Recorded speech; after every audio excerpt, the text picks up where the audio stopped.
Cada día me levanto con ganas. Hola y bienvenido a nuestro podcast El Reto del Día. Hoy en nuestro formato de conversaciones, donde con el pastor Adrián Urgilés estuvimos resolviendo algunas inquietudes que surgen con relación a muchos aspectos de la vida. Y en este episodio vamos a estar hablando acerca del libro que está en el centro de nuestra fe y resolver preguntas como si es la Biblia confiable o ha sido alterada a lo largo de la historia, si es la palabra de Dios, por qué existen tantas denominaciones y doctrinas diferentes. Así que acompáñanos a escuchar este episodio en el día de hoy y vamos a dar respuestas a la luz de la palabra de Dios a estas y otras inquietudes que puedan surgir. Así que no te lo pierdas, quédate con nosotros hasta el final y ayúdanos a replicar y a bendecir personas con este mensaje. Un abrazo muy estrecho y Dios te siga. Bendiciones. Con el que me dio la salvación, mi vida entera es su canción. Conversaciones, pura bendición. Escucha bien, mi gente. Aquí está la verdad presente. Hay otra pregunta que dice, ¿es la Biblia confiable o ha sido alterada? Muchos hablan ahora de las verdad traducciones y todo eso, entonces es muy interesante esta pregunta. ¿Es la Biblia confiable o ha sido alterada? Bueno, eso, con relación a eso tengo que volver a citar 2 de Timoteo capítulo 3, donde dice toda la escritura es inspirada. Esa palabra inspirada, lo que significa para nosotros es que fue traída no por voluntad humana, sino traída por la voluntad de Dios, porque Dios quería y anhelaba que nosotros le conociéramos. La mejor forma, digamos que hay una revelación general de la existencia de Dios, que es el universo, la creación entera, la perfección que rodea la creación. Y por otro hay una revelación especial, dada a través de la Escritura y de la palabra. Dicho eso, en el proceso de formación de la Escritura, desde el libro más antiguo, que es el libro de Job, hasta el último libro escrito, que es el libro de Juan, Apocalipsis, más o menos por el siglo 100 después de Cristo, nosotros encontramos que este periodo de escritura, que fue más o menos un periodo de unos 1500 años, escrito en diferentes continentes, Asia, África, Europa, escrito por hombres, más de 40 autores, en diferentes reyes, formaciones teológicas, académicas, etc. Y aún así esta escritura, con todas esas características, diferentes tiempos, culturas, etc., mantienen una uniformidad, mantienen una coherencia en su mensaje, una coherencia en su propósito, que ya nos habla del carácter sobrenatural de la escritura. Número 1. Número 2, por la influencia misma de la Escritura. Ningún otro libro ha sido tan influyente como la Biblia. Ha transformado tantas vidas, ha influido en tantas manifestaciones humanas como la Escritura. Y número 3, ningún otro libro tan antiguo como la Biblia tiene tantas referencias o evidencias más bien arqueológicas como la Biblia. Hallazgos arqueológicos, por ejemplo... grandes historiadores no cristianos. Aquí estamos hablando de no cristianos, claro, porque como Flavio Josefo, por exacto, por ejemplo tenemos a Justino Mártir, el primero de los historiadores bíblicos o cristianos, pero también tenemos historiadores como Tácito, como Flavio Josefo, que escribieron acerca de la Escritura. De hecho, hay más de 5.800 hallazgos o textos antiguos en griego, en arameo, en el mismo hebreo también, referencias de la Biblia. Y cuando nosotros comparamos nuestra Biblia actual con esos escritos o esos manuscritos históricos, la similitud es pasmante, es pasmosa.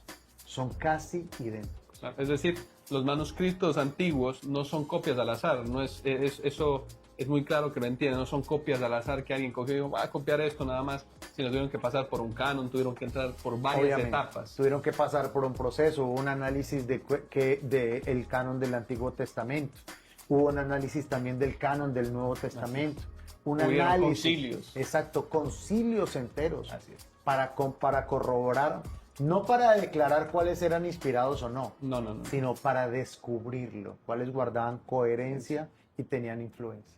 Genial, pastor. Otra pregunta dice, ¿cómo entender textos difíciles o que se contradicen?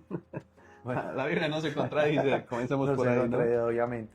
Pero aquí estamos hablando ya de hermenéutica, ¿no? Sí, ya. Estamos hablando de hermenéutica, de exégesis, etcétera. Y aquí ya lo que tenemos que decir con relación a toda persona que se acerque a la escritura es que la escritura es clara. Y hay una regla exegética que a mí me parece muy interesante, o dos reglas exegéticas más bien, que pues podríamos hablar de otras, Sí, pero de estas todas. dos considero que son muy importantes. La primera de ellas es, la Biblia se interpreta a sí misma. Sí, así es. Nosotros no interpretamos la Biblia, ella se interpreta a sí misma. El autor escribe algo con una intención y en el momento. Y Exacto, y está clara. esa escritura está en un contexto que es histórico, que es político, que es Cultural. geográfico, cultural, etc. Y lo segundo que tenemos que decir con relación a eso es que también la escritura misma, es que textos no claros se deben interpretar a la luz de textos que sean más claros. Totalmente. Entonces, cuando usted lea un pasaje de la escritura y digamos ese texto, esa porción de la escritura, no dé muchas luces con relación a un asunto particular, Textos más entonces hay profundos. textos que son más claros. Entonces, debemos ir a esas dos reglas hermenéuticas son claves. Primero, la Biblia se interpreta a sí misma y segundo, que los textos más difíciles se deben interpretar a la luz de textos más Es decir, claros. no huyas de textos complicados, al contrario, ahí es donde Dios derrama un conocimiento más profundo. No le huyas de esos Así textos. es, así es. Me gusta mucho. ¿Cómo saber si una iglesia es verdadera o falsa, pastor? Bueno, ya que estamos hablando de eclesiología, ¿no? Que Sí, ya sí, es otro aspecto, obviamente, de la teología. Usted sabe que la teología tiene eclesiología, tiene angeleología, tiene bibliología, etc. Y aquí estamos hablando de eclesiología. Me gusta entender que podamos nosotros comprender lo que significa el término iglesia o eclesia, ¿no? Que significaba los llamados afuera con un propósito.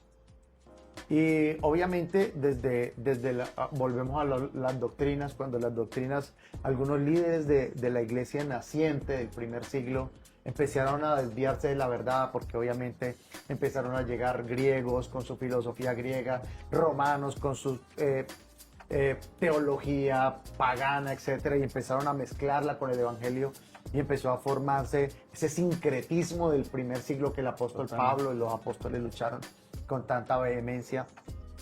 Es aquí donde nosotros tenemos que ver el espíritu que enseñaron los apóstoles. ¿Y cuál fue el espíritu que enseñaron los apóstoles? Yo encuentro 4 puntos claves para descubrir que es una iglesia de sana doctrina. De hecho, actualmente estoy trabajando en un curso sobre cómo descubrir una iglesia de sana doctrina, digamos con algún material bibliográfico, etc. Y encuentro 4 cosas. Número 1, debe ser una iglesia teológicamente correcta. Esto significa que se crea lo correcto sobre Dios. Si alguien anuncia, dice Gálatas 1, 8, 9, si alguien anuncia un evangelio diferente, ¿no? Es que correcto. anunciaron los Pero aquí ya discípulos. estamos hablando del punto número 2. Pero el punto número 1 es que tenga una teología correcta, es decir, que crea lo que enseña la Escritura. Padre, Hijo y Espíritu Santo. Es decir, una iglesia sana doctrina es una iglesia, digamos, que enseña la Trinidad, las iglesias trinitarias. Las iglesias unitarias, como por ejemplo lo son los testigos de Jehová, por ejemplo, los mismos judíos mesiánicos que no creen en Cristo, y aquí ya tendremos que hablar del punto número 2. Pero primero, que sea De sana doctrina. teológicamente correcta. Número 2, que sea bibliocéntrica. Hay quienes dicen que ese es el punto número 1, pero Sí. el orden de los factores no altera Yo el tengo producto. 3 puntos, de hecho. Exacto. Que sean bíblicamente correctas, es decir, que todas las verdades enseñadas allí se deriven de la Escritura. Y si profundizamos un poquito más, que se deriven esencialmente del Nuevo Testamento. Porque nosotros no somos Israel. Nosotros no somos la nación de Israel, nosotros somos la iglesia. Y el Nuevo Testamento, pues esencialmente, toda la Escritura es para nosotros. Y nos da enseñanza, nos da revelación, etc. Pero el propósito para nosotros se encuentra revelado en el Nuevo Testamento. Entonces, que sea bibliocéntrica. Número 3, que sea cristocéntrica. Es decir, que enseñe la suficiencia de Cristo, su sacrificio en la cruz, la suficiencia de su sangre para perdonar nuestros pecados, para renovar nuestra naturaleza, lo que estuvimos hablando al comienzo. Y también, obviamente, que enseñe que Cristo es Dios.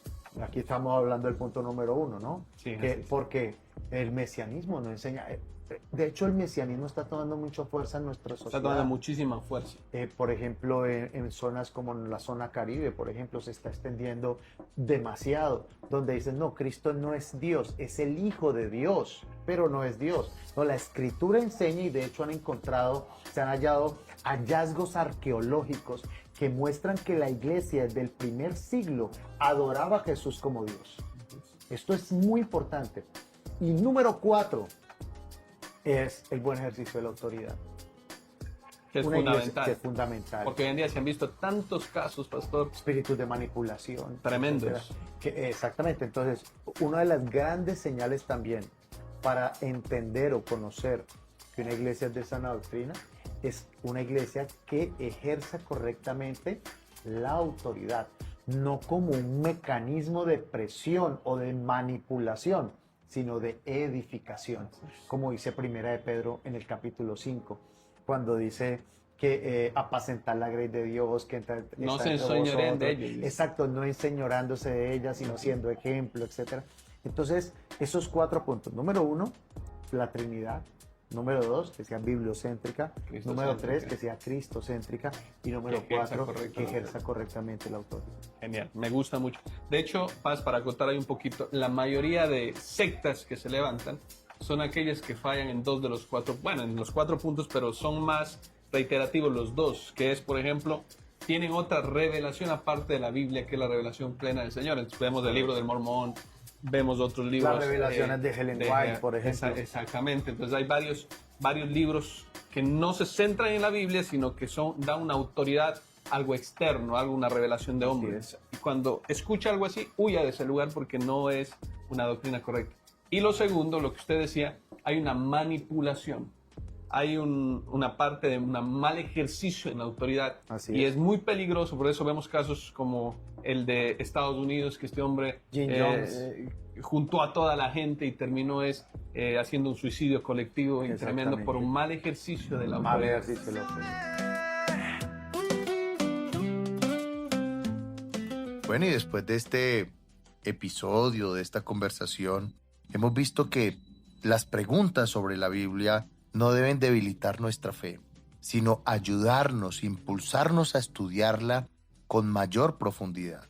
Así que te invito a que compartas este audio con personas que buscan respuestas sobre la verdad de la palabra de Dios, la veracidad de las Escrituras. Y en nuestra siguiente conversación entraremos en temas prácticos de lo que es la iglesia, cómo podemos saber si una iglesia es verdadera o falsa en un mundo que está lleno de tantas apóstoles autoproclamados. Así que no te pierdas el próximo episodio del Reto del Día. Un abrazo muy estrecho y Dios te siga bendiciendo. Hasta la próxima. Mi Dios es real, no es religión, es una relación, pura conexión.